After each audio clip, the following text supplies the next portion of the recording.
नमस्कार, मैं हूं निवेदिता। इसी साल 31 अगस्त को कोरोना की चपेट में आने की वजह से देश के पूर्व राष्ट्रपति प्रणब मुखर्जी का निधन हो गया और उनके जाने के बाद अब चर्चा है उनकी किताब द प्रेसिडेंशियल ईयर्स की, जिसका एक अंश अभी हाल ही में सामने आया था, जिसमें प्रणब मुखर्जी ने मनमोहन सिंह और कांग्रेस नेतृत्व पर सवाल उठाए थे, जिससे निश्चित तौर पर राजनीति गरमानी थी और गरमाई भी। ऐसी कि अब पिता की किताब के लिए भाई और बहन आपस में भिड़ गए हैं। जी हाँ, किसी पार्टी के नेता नहीं बल्कि पिता प्रणब मुखर्जी की किताब के लिए उनके बच्चे अभिजीत मुखर्जी और शर्मिष्ठा मुखर्जी आमने सामने आ गए हैं।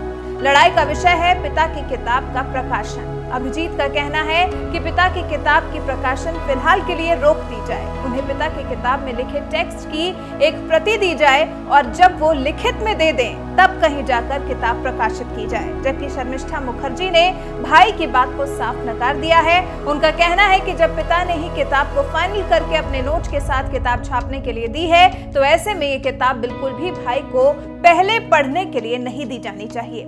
प्रणब मुखर्जी के बेटे अभिजीत मुखर्जी ने किताब के प्रकाशक रूपा बुक्स और इसके प्रमुख कपिश मेहरा को टैग किया है। लिखा है, मैं संस्मरण द प्रेसिडेंशियल ईयर्स के लेखक का बेटा हूं। आपसे अनुरोध है कि किताब का प्रकाशन रोक दीजिए। इसके साथ ही किताब के कुछ हिस्सों को जारी करना बंद कीजिए, जो कि पहले ही मीडिया को दिया जा चुका है। किताब के अंश को बिना मेरी लिखित सहमति के प्रकाशित किया गया है। अभिजीत मुखर्जी ने हाल ही में सामने आए किताब के अंश को राजनीति से प्रेरित बताया है। उन्होंने कहा है कि किताब के जिस हिस्से को मीडिया में जारी किया वो राजनीति से प्रेरित है। रूपा बुक्स को इस मामले में अभिजीत ने औपचारिक पत्र भी लिखा है, जिसमें अभिजीत ने लिखा, मेरे पिता का निधन हो चुका है और मैं उनका बेटा होने के नाते किताब प्रकाशित होने से पहले पूरा टेक्स्ट देखना चाहता हूं। मेरा मानना है कि अगर मेरे पिता जिंदा होते तो वो भी ऐसा ही करते। इसलिए मैं आपसे अनुरोध करता हूं कि जब तक मैं किताब का पूरा हिस्सा ना देख लूं और लिखित सहमति ना दे दूं तब तक नहीं छापें। जबकि प्रणब मुखर्जी की बेटी शर्मिष्ठा मुखर्जी ने भाई की आपत्ति को खारिज कर दिया है। शर्मिष्ठा ने लिखा है, किताब के फाइनल ड्राफ्ट के साथ मेरे पिता का हस्तलिखित नोट भी लगा है। इसमें उन्होंने साफ लिखा है कि वो अपनी किताब में शामिल किए गए कंटेंट को लेकर दृढ़ हैं। वो अपनी निजी राय के आधार पर आपत्ति दर्ज करा रहे हैं और किसी को भी सस्ती लोकप्रियता हासिल करने के लिए किताब को प्रकाशन से रोकने की कोशिश नहीं करनी चाहिए। ये मेरे दिवंगत पिता के लिए सबसे बड़ा अनादर होगा। आपको बता दें कि अभी हाल ही में प्रणब मुखर्जी की किताब का जो अंश सामने आया था उसमें प्रणब मुखर्जी 2014 के आम चुनाव में कांग्रेस की हार के लिए कांग्रेस प्रमुख सोनिया गांधी और उस वक्त के प्रधानमंत्री मनमोहन सिंह पर कुछ गंभीर आरोप लगा रहे थे। कह रहे हैं, कुछ कांग्रेस नेताओं का मानना था कि अगर मैं साल 2004 में प्रधानमंत्री बनता तो कांग्रेस 2014 में चुनाव नहीं हारती। हालांकि मैं इस मत से सहमत नहीं हूं। मेरा मानना है कि मुझे राष्ट्रपति बनाने के बाद पार्टी नेतृत्व का राजनीति फोकस बिखर गया।